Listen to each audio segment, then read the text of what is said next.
Медводжа шкыжво жужда дасны Печораю, тал еще считалась республика Саюралыш. Сленкуя щерки став учкужа щорничеснынен. Юса кутасны жужда дне Бугаев Шикчань кабель инач.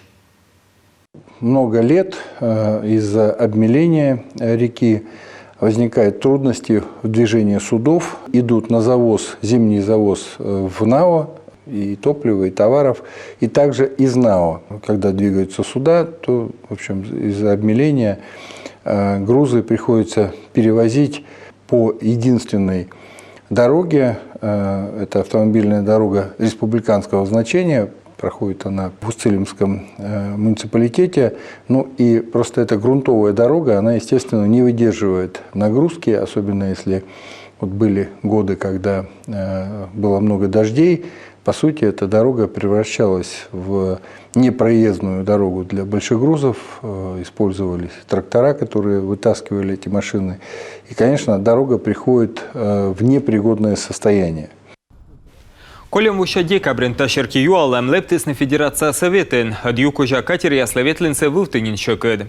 Ташерки республика лишуисны отсавны, да жуждадны юса Чилимден, да Ижва район ясен. Принято решение по общему объему дноуглубительных работ на Печоре. Этот объем составит 880 тысяч кубических метров. Это, для начала это очень большой объем.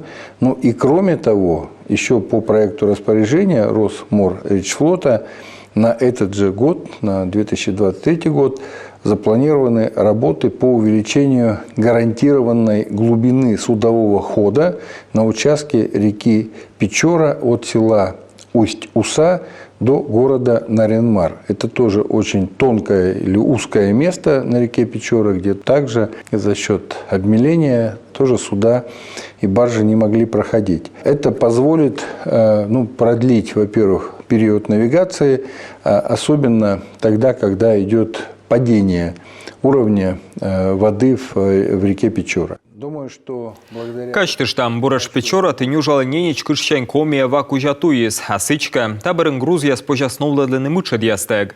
Анышта прысмас Чилимден районлен шыр туис.